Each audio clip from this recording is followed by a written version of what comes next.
كان في برضه خطاب مهم جدا للمرشح الرئاسي السابق برني ساندر، وهو مش مرشح رئاسي سابق بس، هو كمان عضو مهم في الكونجرس عن الحزب الديمقراطي، ومن يعني الحقيقة وهو كمان يهودي الحقيقة. لكن استغربت انه رغم ان هو يهودي وكان مرشح سابق ومرشح كونجرس، الى ان هو بيدافع عن غزة. وكان في جزء من الخطاب بتاعه ظريف جدا بينتقد بذخ آل سعود بالتحديد الملك سلمان والدب الداشر ابنه، بذخهم الشديد في شراء القصور واليخوت الغالية جدا، وفي نفس الوقت المبالغ اللي بيتبرعوا بيها لغزة مبالغ لا تذكر بالنسبة للحاجات اللي هم بيصرفوها على البذخ الشخصي بتاعهم. خلينا نشوف جزء من خطاب برني ساندرز وهو بينتقد الملك سلمان وابنه محمد بن سلمان. The Crown Prince of Saudi Arabia, he was, as you know, just in the United States for a visit, and you might have seen one of the 50 different TV and newspaper interviews that he did. In any case, as I understand it, the Crown Prince recently purchased a $500 million yacht, $500 million yacht, because he thought it looked nice. Well, I'm sure that it did look nice. And I am sure that the $300 million mansion that he owns, the wealthiest, most expensive mansion in the world, that also looks nice. But what I say to the Crown Prince and the other multi-billionaire leaders in the region, stop just talking about the poverty and misery in Gaza. Do something about it.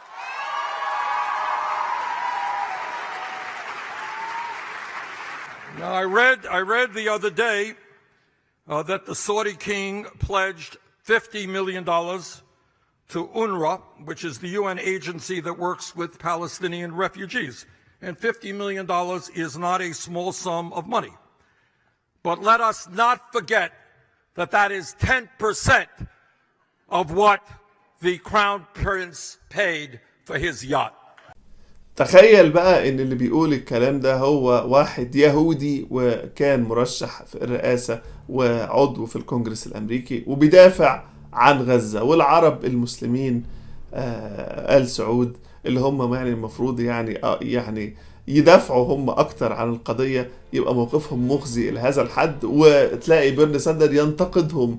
يعني ده بيوضح لنا ان حتى الناس في أمريكا عارفين فضايح آل سعود وفضايح محمد بن سلمان واصلة لأمريكا، والإدارة الأمريكية وأعضاء الكونجرس ما هماش سذج، هم عارفين بالحاجات اللي بيعملها محمد بن سلمان وفاهمين كويس جدا. عشان كده إسرائيل بتحب جدا محمد بن سلمان وبتحب جدا الملك سلمان، لأن هم ماشيين في ركاب التطبيع وما بيساعدوش القضية الفلسطينية، بل بالعكس ده بيساعدوا على إنجاز خيانة القرن أو صفقة القرن زي بقى ما تسموها.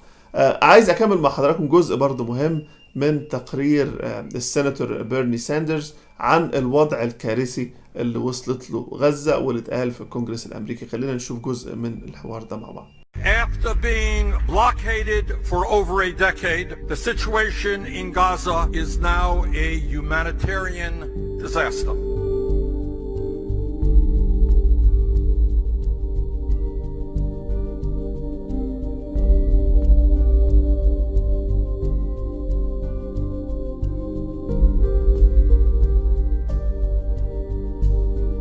There is an increasing gap in the story that Israel tells itself about what it's doing vis-a-vis Palestinians and the story that the rest of the world tells, and Gaza is that gap. A 2012 UN report predicted that if current trends continued, Gaza would become unlivable. A follow-up report last year said that day might have already come. According to the Israeli human rights group B'Tselem, the coastal aquifer, which Gaza relies on as its primary water source, has been polluted by overpumping and wastewater contamination. As a result, 96% of the water pumped from the aquifer and supplied for domestic use in Gaza is unsafe to drink. According to Oxfam, this water pollution is among the factors causing a dramatic increase in kidney problems among Gaza's residents. Gaza was cut off of the world. The social, economic, political problems are increasing dramatically. There are 2 million Palestinians live in a very small, tiny place, 362 kilometers square, around 200 miles. We receive 4 hours electricity every day for the past couple of years. They believe that the world has forgotten them. What we're seeing right now is not the result of something that happened overnight. It has a context, a broader context. We would say at least the last 10 years of closure on the Gaza Strip, very harsh movement restrictions which have caused undue suffering in the Strip. But certainly it's also in a broader context of 50 years of occupation, 70 years without a resolution to the conflict. According to the World Bank,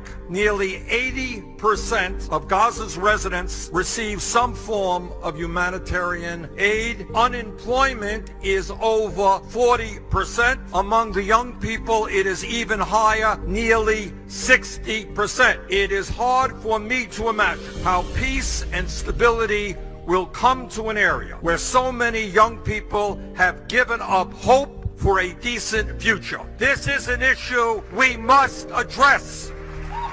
As long as Israeli government will not suggest a true alternative or solution that will remove the siege over Gaza, we will only see this kind of escalations over and over again. People in Israel think that in order to maintain their security and their safety, they have to maintain the occupation, and that is the first misunderstanding that there is about this. The safety and the security of the people of Israel will only be achieved fully by ending the occupation and reaching a peace treaty. I don't know about the rest of the world. I'm kind of sick of having to go into war every couple of years. The Gaza Strip has been controlled by Israel from '67, and even though we dismantled settlements, we still control the borders, registry of population, goods that come in and out. Earlier this year, Israeli security officials warned that the humanitarian crisis in Gaza increases the chance of incidents at the border fence turning deadly. Israeli security officials also believe conditions in Gaza could worsen to the point of a total collapse of order in that territory, leading to all-out confrontation between and among various factions within Gaza and with Israel. That is what happens when people are desperate and have no options. I mean, everybody talk about in Gaza about another confrontation might happen soon. I mean, this is a nightmare. Still 7,000 houses destroyed in 2014 have not been built. Still 7,000 families are homeless. الحقيقة تقرير في منتهى الأهمية. كنا نتمنى ان احنا نشوف هذا التقرير في دولنا العربية او في مصر اللي المفروض ان هي تكون بتساند القضية الفلسطينية، لكن للأسف الحوارات دي كلها بنشوفها على القنوات الأمريكية، والمعلومات دي كلها بدل ما نشوفها على قنواتنا وبدل ما يبقى الدعم من عندنا ومن على قنواتنا ومن شعوبنا، للأسف كل اللي بنشوفه دلوقتي في القنوات الأجنبية. لكن بالفعل واضح ان الوضع بقى كارثي للغاية.